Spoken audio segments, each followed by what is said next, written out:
Hi friends, നമ്മുടെ ജാക്കലിന്റെ dose minnow ജാക്കലിന്റെ 10th ആനിവേഴ്സറിയുടെ ഭാഗമായിട്ട് ഇറക്കിയിട്ടുള്ള നമുക്ക് ചെമ്പല്ലി കളാഞ്ചിക്ക് ഭയങ്കര അടിപൊളിയായിട്ടുള്ള ഒരു ലൂറാണ്. 90mm സൈസിൽ സസ്പെൻഡിങ് മോഡലാണ് ഇത് വരുന്നത്. ഗമാഗാസ്തുവിന്റെ ഉക്കോട് കൂടി വരുന്ന നല്ല അടിപൊളിയായിട്ടുള്ള വെയിറ്റ് ട്രാൻസ്ഫർ സിസ്റ്റം വരുന്ന സൂപ്പർ റാറ്റിൽ സൗണ്ട് വരുന്ന ഒരു ലൂറാണിത്.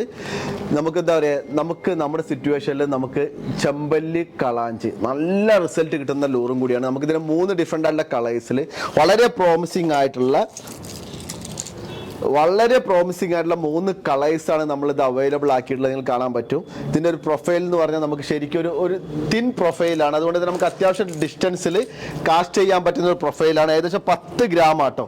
10.7 ഗ്രാമാണ് ഇതിന്റെ വെയിറ്റ് വരുന്നത്. 10.7 ഗ്രാം സസ്പെൻഡിങ് ആണ്. ഹൈ പിച്ച് റോളിംഗ് ആക്ഷൻ ആണ്. ഹൈ പിച്ച് റോളിംഗ് ആക്ഷൻ ആകുമ്പോൾ ഒരു ഗുണം എന്ന് പറഞ്ഞാൽ കണ്ടില്ലേ, ഈ ഒരു റോളിംഗ് ആക്ഷൻ വരുന്നതുകൊണ്ട് തന്നെ മീൻ വളരെ പെട്ടെന്ന് മീൻ അട്രാക്ട് ചെയ്യാൻ പറ്റും. നല്ല സൗണ്ട്, റാറ്റിൽ സൗണ്ടും കിട്ടും. കാരണം അത്രയും ഹൈ പിച്ചിൽ റോളിംഗ് വരുന്നതുകൊണ്ട് റാറ്റിൽ സൗണ്ടും കൂടുതലായിരിക്കും. പിന്നെ കളർ പ്രൊഫൈൽ നോക്കുമ്പോൾ ഞാൻ പറഞ്ഞല്ലോ, നമുക്ക് ശരിക്കും നല്ല രീതിയിൽ ചെമ്പല്ലിയും കളാഞ്ചി അടിക്കുന്ന നല്ല അടിപൊളിയായിട്ടുള്ള 3 കളേഴ്സിലാണ് നമ്മൾ ഈ ഒരു പ്രൊഡക്റ്റ് നമ്മൾ അവൈലബിൾ ആക്കിയിട്ടുള്ളത്. ഇപ്പോൾ tackle-tips.in പോയി കഴിഞ്ഞാൽ നിങ്ങൾക്കിത് കാണാൻ പറ്റും. വിഡോ എന്ന് പറഞ്ഞിട്ടുള്ള ലൂറ് നമ്മളിപ്പോൾ അവൈലബിൾ ആക്കിയിട്ടുണ്ട്. ചെമ്പല്ലിക്ക് ഭയങ്കര ഐഡിയൽ ആയിട്ടുള്ള ലൂറാണ് അല്ലേ. പ്രത്യേകിച്ച് നമ്മുടെ ഫ്രഷ് വാട്ടറിലൊക്കെ നമ്മൾ ഉപയോഗിക്കുന്നുണ്ടെങ്കിൽ സൂപ്പറായിട്ട് നമുക്ക് മീൻ പിടിക്കാൻ പറ്റുന്ന ഒരു ലൂറാണ്. ഗമാഗാസ്തുവിൻ്റെ ഉക്കോട് കൂടിയാണ് ഈ ഒരു ലൂറ് വരുന്നത്.